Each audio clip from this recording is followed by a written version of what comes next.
Hi, Kathy Wagner from Retail Mavens here. Thank you so much for joining me today. We are here today to talk about your sales to plan. These lovely sheets that I know you recognize. I want to explain to you a little bit about where the numbers come from and what they mean and what the value of it, and to show you how a sale is not always just a sale. So, I collect from all my clients, I collect their sales, their markdowns, their inventory numbers, how much they have on hand. I collect their what they've received at cost, what they've received at retail, as well as what's coming in, what's on order. And all that information is put into a program through Management One. That's the inventory software, the inventory management tool that I use. And all that information goes in there and it comes out with a sheet like this. All of these numbers for just one class. This is all for just one class. What this does is it analyzes, so deeply the profitability and the performance of each individual class. And I use it to find hidden opportunities in the store. I use it to see where there's extra profit in the store that the owner's not aware of. There's all this stuff I see because this is what I do, and all I do is work with independent specialty stores just like yours. There's things I see that the owner doesn't always see. There's things that I can pick out that they can't always see. And so that's the reason. So all the number information is put in at the Management One website, and then a plan that spits out the first draft of this, and a planner looks at it and analyzes it, and then I get it, and then I will look through this again, and I fine tune it a little bit more even because there's things that I know about the store that even the planner doesn't know. So really, there's all of this deep analysis that goes into generating what the sales forecast is for that month.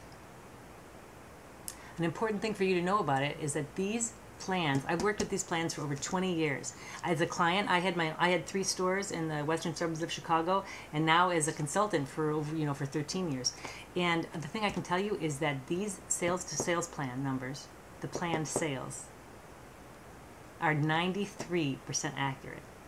It's been proven time and time again. I've experienced it myself as a client, like I said, and also with my clients. It's just incredible how accurate they are.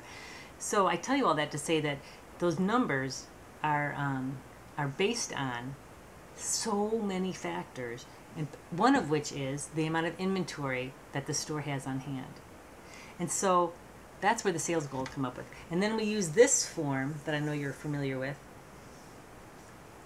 to figure out how all the classes are performing as the month goes on. So let's say, for example, there's 30 selling days in the month, and this is day 15. Well, what it's going to tell me is that if you have let's say in baskets, if you're supposed to do $1,200 in baskets, that means that you should be at $600 now. Well, let's say that you're way under. Let's say you're supposed to be at $600, but you're only at $400 in baskets, so you're way under sales in baskets. Conversely, let's say that in a class like candles, let's say, you're supposed to be at, your sales goal is $1,500. So half of the month has gone by, so you should be at half of that, right?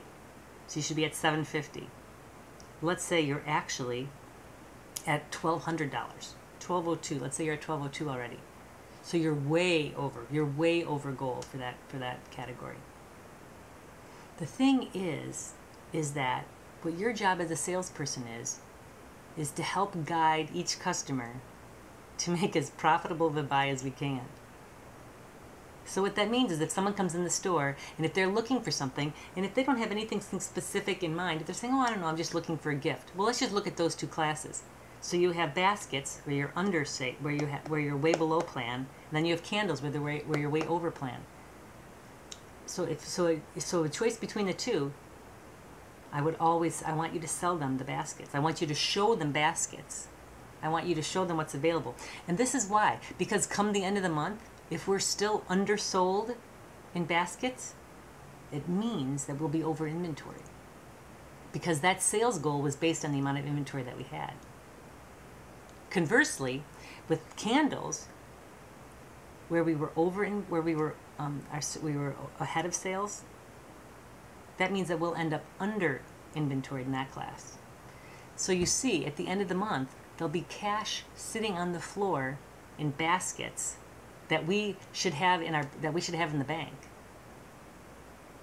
That's the reason why it's so important to make sure you're selling those classes that are undersold,